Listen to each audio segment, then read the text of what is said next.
Well, good evening, everyone. Welcome to our Thursday Extra as we continue to look at Elijah.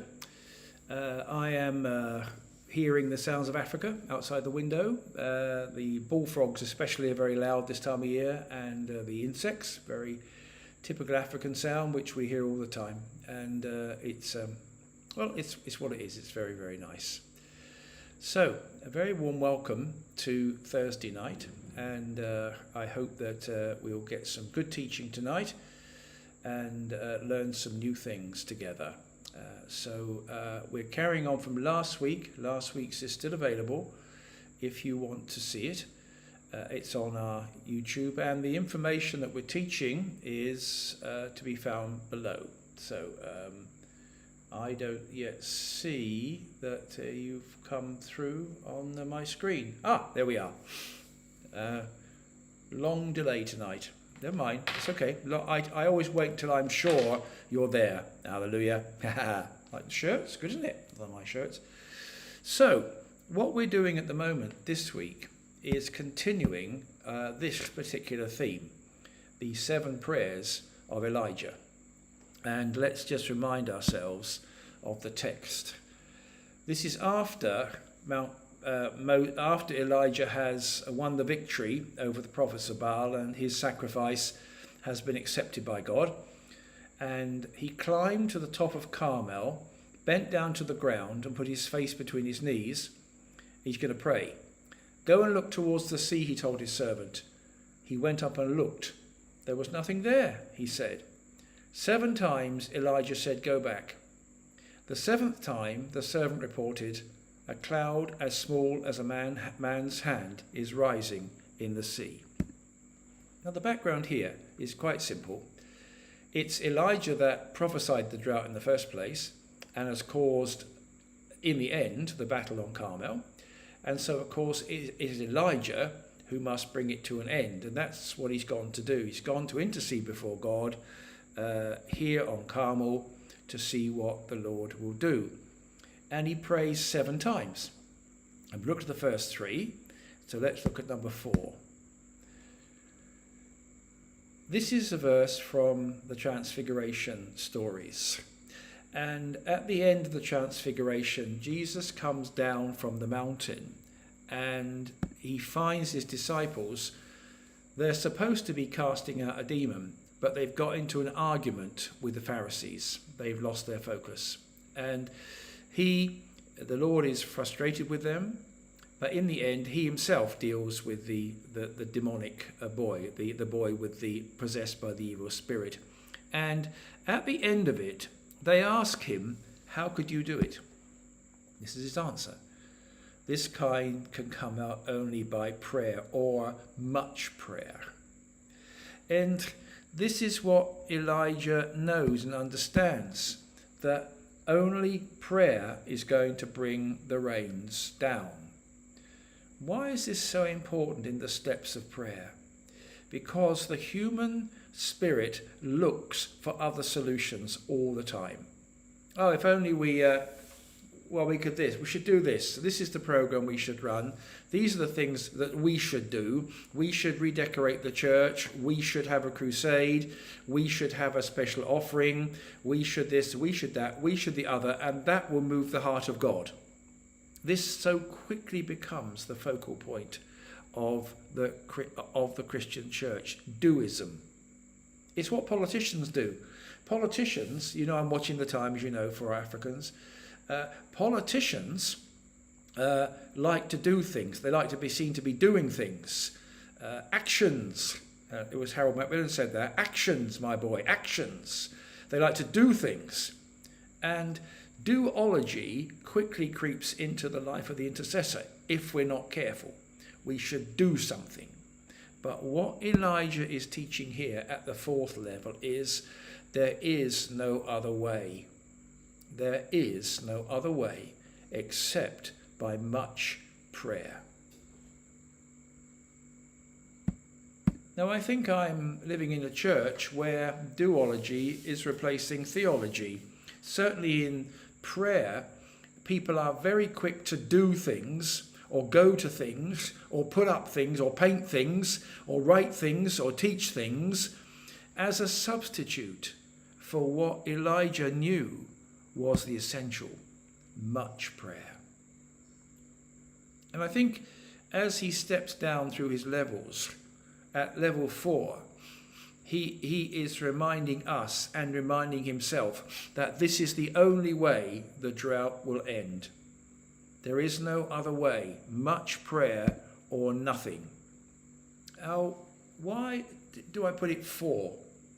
Because the first 3 are Father and calling on God and earnest prayer. It's easy to think at that point that either you've done it or this isn't going to work, let's try another way. The reason is simple.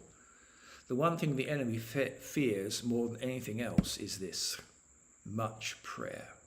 He fears prayer more than anything else because he knows what it does. And after 3 different levels and nothing is happening, the temptation comes to do something else, to try something else, the doology. The human spirit finds it hard to accept that an obedient waiting on God is going to bring us what we want, what we need. We feel we have to do something fatal. It will kill intercession stone dead. And Elijah knows this. And this is why he has prayed again. He has come down another level. Because he knows there is no other way to end the drought but by this. And he's not tempted away. He's not in any way tempted away to something else. And I think this is something that is a real challenge to the intercessor when things don't appear to be working. 1, Our Father. 2, call to me and I will answer you. 3, earnest prayer. And now comes the danger. I've always found this. The danger comes in intercession after you've been interceding for quite a long time. And then the enemy whispers, what you should be doing is writing a book. Or what you should be doing is making a video. Or what you should be doing is marching off towards Jerusalem and standing in the gates. And on and on and on and on it goes. But what I should be doing is much prayer, is more prayer. I shouldn't abandon this line that I'm moving down. Challenging, isn't it? You could easily think, oh, it's rubbish, that's not a problem at all. In which case, you're in more danger than you know. Because it's after long intercession, when nothing appears to be happening, that the real danger comes. We have to be reminded that the next level down from earnest prayer is much prayer. And much prayer and much more prayer and nothing else. Now, don't forget what I've said. already that intercession is a way of life. We're not being asked to spend 24 hours in prayer, or do if you want to, but we're being expected to walk as walking prayer towers, praying all the time for the Lord's intervention in circumstances that he has brought before our eyes. Much prayer. You see, the reason why people give up on prayer is it doesn't seem to achieve anything, does it? Sitting in your room by yourself, what does that achieve? Look what others are doing, what they're achieving out there. Remember, the battle is in the prayer room, and the battle is in the heart. This is where the struggle is, and this is where we have to win it or lose it. So this kind is only beaten off by much prayer. So I think I've made that point. I know it's probably a key point in the evening, because if you don't grasp this one, you aren't going to get anywhere. The other 3 levels are closed to you. So, much more prayer. We don't know how long, but we can imagine quite a long time. And Elijah then sends his servant off to the edge of the mountain to have a look. And the servant has a good look and comes back and says he can't see any rain clouds. So this is why level 4 is much prayer, because now Elijah's going to have to go into much more prayer, and now he's going to have to go down to the next level. I hope he is. Oh, that's me. That's right. Try that one. This is Hannah. I am a woman who is deeply troubled. I have not been drinking wine or beer. I was pouring out my soul to the Lord. Do not take your servant for a wicked woman. I have been praying here out of my great anguish and grief. Now we're coming down now to the next level, Hannah's level. The levels beyond much prayer are misery. I can't fancy it up, which is why people don't want to be intercessors. That's why we haven't got many people on tonight, because people don't want to hear this sort of stuff. They want success, and they want to see things and feel things and know things and see, look out the window, look what's happening. But the battle's in the prayer room. And this battle is misery. I am a woman who is deeply troubled. I think Elijah was deeply troubled. I have not been drinking wine or beer. I was pouring out my soul to the Lord. As you know, she couldn't have a child. And that was her grief and her sorrow. And this is what she says. I have not been drinking wine or beer. I have been pouring out my soul to the Lord. And that is the 5th level of prayer. An agonizing, heartbreaking pouring out of the soul before the Lord, and pleading from within the suffering in her heart that God would respond to her. And this is the 5th level. And I've said this before, and I keep saying it. I don't think you can pass down to this level until you've suffered in your life, which is why, generally speaking, there aren't a lot of young intercessors. There's a lot of young people starting out on the intercessory path, and that's great. But I don't think you can really understand these deeper levels until you've suffered and your heart's been broken. Then you can join Hannah and say, I have not been drinking wine or beer. I was pouring out my soul to the Lord from the what? Me, loss of my son. That's where my intercessory spirit rests. And that's where I go when I come to the 5th level. And I pour out my soul before the Lord. I pour it out from my grief and my sorrow, which is alive today as it was 40 years ago. That is where we are now reaching. It's impossible to describe.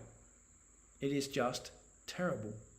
It is an awful, terrible place to be. To have to relive the loss of my son in order to get to the depths of sorrow and suffering that I need to intercede before my Lord for whatever I'm interceding for, in my case, Ghana. Now, of course, this doesn't go down very well at all, especially in a triumphant church, especially here in Ghana, where it's all prosperity and success and everything, and no one wants to hear this sort of stuff.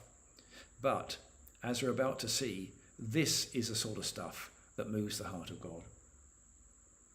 and it's extremely painful.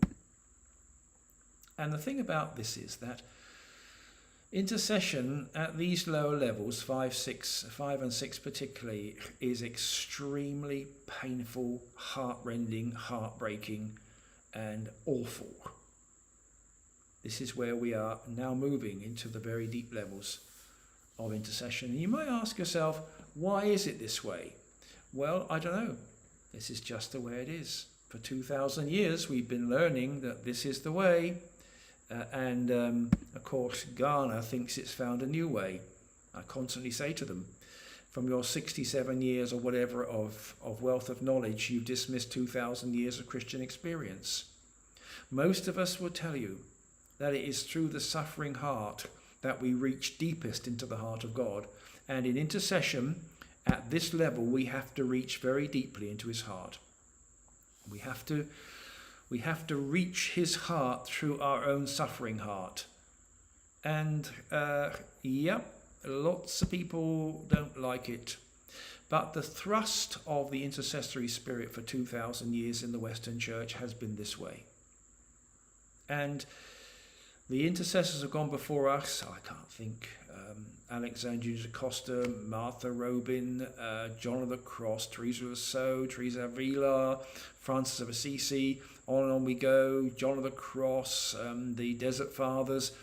On and on we go, back to the cross, where the victory was won through suffering. And the Western stream of intercessors, which is a clearer one to understand than the Eastern one, no more special, but clearer to understand, is pointing in one direction. That if you want to go deep with the Lord, you're going to have to go through the suffering of your own heart, and then, of course, into the suffering of Jesus. There's no way we can avoid this. There's no way we can pretend. There's no way we can push it away. I hear it all the time. But unfortunately, when you try to ignore this level, you are standing against 2,000 years of intercessory experience. And this is it. Perhaps more than 2,000 years. We haven't got a date or date-ish for Hannah. We perhaps say 3,000 years. She went through her suffering and let her suffering be the channel by which she was able to appeal to the heart of God. And in her case, it worked. You see, the thing is, brothers and sisters, people are always asking me to make it easier. But this is the intercessory path. This is the path that Elijah's going through. This is the path that Alexandrina da Costa went through. Put her in your browser. Martha Robin went through. Martha Newman went through. John of the Cross went through. Paul of the Cross went through. Teresa of Avila, Teresa of So went through. Francis went through. Brother Andrew went through. Jesus went through.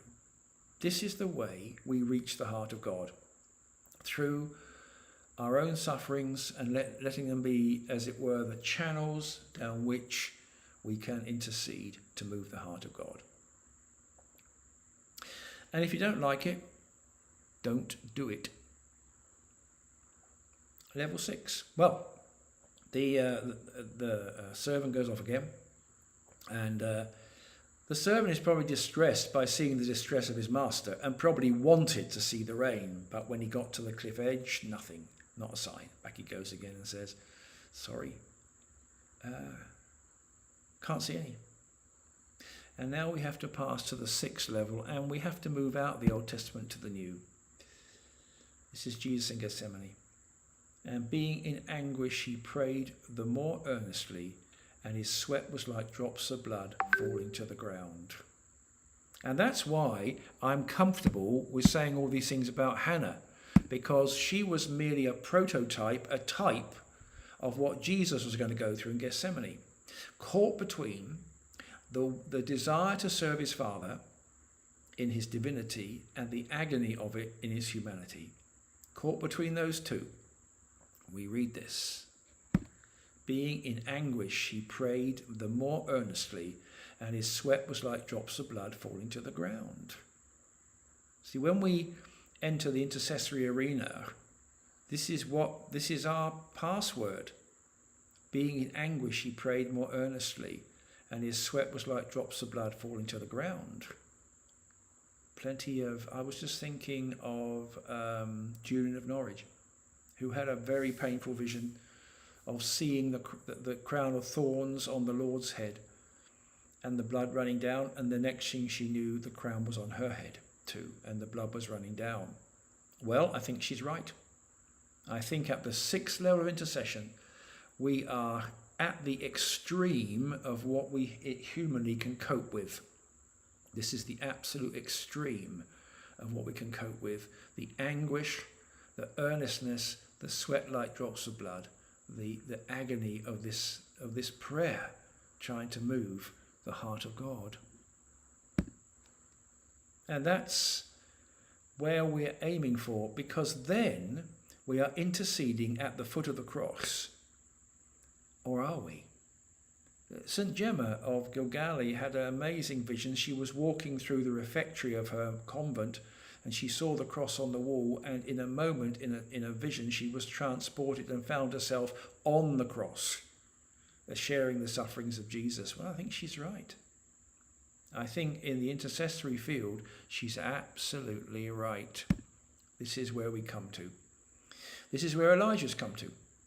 After Our Father and calling out on God and earnestness and more prayer and pouring out his soul, now he's come to this. Now, of course, he didn't, because he's in the Old Testament, but we can lift him forward and place him here, and he understood totally what he was having to endure. And this is where the intercessor is at the limit of his capacity or her capacity, and that's where you have to get through these different levels. It's tough, isn't it? It depends what you want. Do you really want to move the heart of God or not? If you don't, fine, buzz off. It's fine, don't bother. But if you do, this is the path, and it's marked out by our history over 2,000 years in the Western theology. It is clearly marked out. These are the steps. Now, I've put them in a straight line for us to understand. Of course, they're much more confused that, and you can be in level 1 and level 3, and it's much more of an active scene. But just to lay out, I suppose instead of 7 levels, I could say the 7 experiences you're going to have when you try to intercede at depth. And you'll finish up like everybody else here. Every intercessor, serious ones, that is, the ones that really want to move the heart of God, this is where we finish up. Yep. And it's a terrible place to be. And it's terribly lonely. And it's terribly frustrating. And when you get there and you're interceding and you see that most of the church couldn't care less about what you're doing, and some of it will accuse you of being stupid, and Pastor Jane, who is now with the Lord, and I'm sure with me today here, she was accused, can you believe it, by a church council of spending too much time in prayer. And this is how it is, brothers and sisters. These are the levels that you will pass through. These are the experiences you will have. Not because I tell you, although they've been mine, but because the Bible is telling us of these different experiences, levels that we have to pass through in order to move the heart of God. Now, I don't find them frightening, but then I've lost a son, and there's not much worse than that. So when I come to this place, that's me. So I don't have a problem with it. And you may have to come there yourself and suffer, I don't know. You're saying to me, but you said 7 levels. I'm watching the time, by the way, for any Ghanaians watching. Margaret, nice to see you. As always, nice to see you yesterday. You seem to be the only one today that's watching. I thought I saw somebody else come up. Anyway, Margaret, you can see Margaret if you come on to Good Morning Mission next Wednesday. You can see Margaret for yourself because she's going to be there. So lovely to have her with me. Margaret and I linked up in the UK in our intercession, and we've stayed together ever since. So it's lovely to see you tonight, Margaret. I said 7 levels, didn't I? And I've only done 6. The seventh one, let me just say, the servant went down to the side of the mountains again, still no rain. You sort of wonder, how can Elijah keep going with such non-result? Not even a cloud the size of a man's hand, which might have cheered him on, but it don't work like that. In the intercessory level, it doesn't work like that. It's not little bits you want, it's the whole thing or nothing, and he's got nothing. So level 7, again we must lift him out of the Old Testament and bring him into the New. This is level 7, Romans 8. We do not know what we ought to pray for, but the Spirit himself intercedes for us through wordless groans. We do not know what to pray for, but the Spirit himself intercedes for us with wordless groans. Now, we've always had a bit of trouble trying to put into English those words. Don't need to. Have you never felt sometimes the ache in your heart that you can't express? That's the wordless groans. The 7th level is that when we are desperately trying to bring what we want to bring to the Lord in intercession, and we're stuck, the Holy Spirit will take our words to the Father and say, what your servant is trying to say, Lord, is this. Isn't that fantastic? That at the absolute end of yourself, when you just can't go any further, and there's no further way out of this one for the intercessor. It could be crucified, of course. You could die, I suppose. But keeping it in the realms of experience, there's nothing worse than that. What happens then?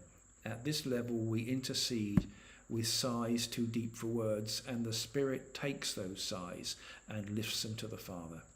And I think that is absolutely incredibly beautiful, because I've often reached that point. Here, I've often just given up in despair to know what to say, because I can't seem to find the words. How can you find the words? Just this, in anguish, earnest prayer. How can you find the words to? But you don't need to, you see, because at that point, the Holy Spirit intercedes with wordless groans, or I think that another sighs too deep for words. I think that's a nice translation. Sighs too deep for words. When you get to those, I can promise you, you have reached the absolute depths or heights of intercession. And, hallelujah, Elijah's servant went down, and this time he saw a cloud the size of a man's hand. And he rushed back to Elijah and he said, I've seen this. And Elijah said, go and tell Ahab, you better get indoors quick, because it's going to rain. And the whole sky was covered with black clouds, and it rained. But of course it did. And that was the result of his intercession. Hannah, of course, as well. She had Samuel. So God does answer these wordless groans. It's just this, if I could say, you don't get to wordless groans like that. You have to start off here. Our Father, that everyday prayer, and then call to me, that bit more earnest prayer, and then praying hard. I think I got this in the wrong order, but I did this last week. No, that's right. That's earnest prayer, isn't it? What the church did. You have to start off with the Our Father, then you start calling, then you start praying earnestly. Then you have to realize that prayer is the only way. There's no way out of it, no way round it. Don't be sidetracked. Then you pour out your soul before the Lord. And then you enter Gethsemane. And then the Holy Spirit intercedes for you. For me, that is the ultimate destination of my intercession, that the Holy Spirit should intercede for me. And when I get there, I am content. Something else, isn't it? And you don't hear this talk very often, because we're a generation that wants everything like that. It doesn't work like that. Intercession is long, low and slow. When I was reading about revival we've got 2 minutes, okay, revival in England in the 1920s, one church said, we've been praying for 21 years. And nothing quick happens in the intercessory environment. But as we work our way deeper and deeper and ever deeper, from this to this, as we do that, so eventually we reach that. And don't you think that's right? That in the end, God himself has to interpret what we're trying to say to him. Because the human spirit has never been designed for spiritual things, and God himself will intervene for you. I hope you found that helpful, and I hope it will give you some direction in your life. Can I just remind you of this? On Monday, I'm starting a 6-night series, that's 6 Mondays in a row, called The Prayer Warrior, which I think will help expand what I've been saying in these 7 levels. We're going to look at what's our character got to be. I suppose that's it. What's our character got to be in order to pass down the 7 levels? Thanks, David, for all you do for us and what you've done tonight. We appreciate it. And God bless.